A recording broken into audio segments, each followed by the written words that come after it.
नमस्कार, मैं हूं तारिक। आप देख रहे हैं सागर टीवी न्यूज़। एक लंबे इंतज़ार के बाद भारतीय जनता पार्टी ने आखिरकार अपने अब सागर का प्रत्याशी महापौर का घोषित कर दिया है। उन्होंने संगीता सुशील तिवारी को अपना महापौर का प्रत्याशी बनाया है। अब सीधा मुकाबला कांग्रेस की निधि जैन और संगीता तिवारी के बीच में होगा। देखना बहुत दिलचस्प होगा इस चुनाव में, क्योंकि अभी तक जिस तरीके से भारतीय जनता पार्टी हमेशा जैन समाज के साथ जाया करती थी, लेकिन जैसे ही कांग्रेस ने जैन समाज की प्रत्याशी निधि जैन को टिकट दिया तो उसके बाद जो है भारतीय जनता पार्टी ने ब्राह्मण चेहरे को आगे किया है। जिस तरीके के कयास भी लगाए जा रहे थे कि भारतीय जनता पार्टी कहीं ना कहीं ब्राह्मण चेहरे को ही अपना प्रत्याशी बनाएगी, तो बिल्कुल कयास सही निकले हैं लोगों के। और इसके अलावा अगर देखा जाए तो हालांकि बहुत लंबी कतार थी भारतीय जनता पार्टी में टिकट आर्थियों की, लेकिन यहाँ पर अगर देखा जाए तो भूपेंद्र सिंह के खेमे से आते हैं सुशील तिवारी।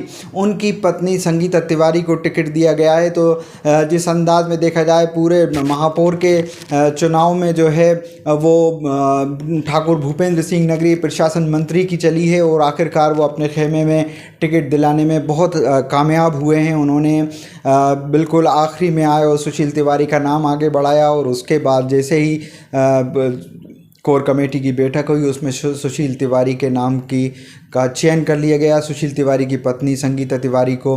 तो देखा जाए तो अब ये दिलचस्प मुकाबला होगा। भारतीय जनता पार्टी और कांग्रेस दोनों इसको जैन वर्सेस ब्राह्मण के उसमें देखेंगे। अब देखना बहुत दिलचस्प होगा कि ये चुनाव किस तरफ जाता है। और भारतीय जनता पार्टी में अगर देखें तो बड़ी लंबी कतार थी। 14 से ज़्यादा लोग भारतीय जनता पार्टी की महिलाएं कार्यकर्ता अपने लिए टिकट मांग रही थी, लेकिन भारतीय जनता पार्टी ने संगीता सुशील तिवारी को अपना उम्मीदवार बनाया है।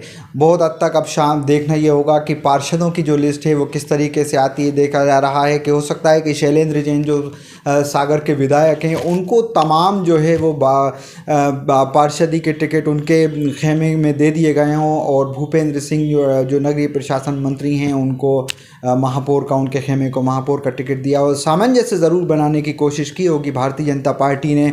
आने वाले दिनों में देखा जाएगा कि किस तरीके की गुटबाजी, किस तरीके का विरोध जो है भारतीय जनता पार्टी में अब देखने को मिलेगा भी या नहीं, क्योंकि अनुशासन में रहकर वहाँ के कार्यकर्ता काम करते हैं। इस पेशकश में इतना ही, शुक्रिया।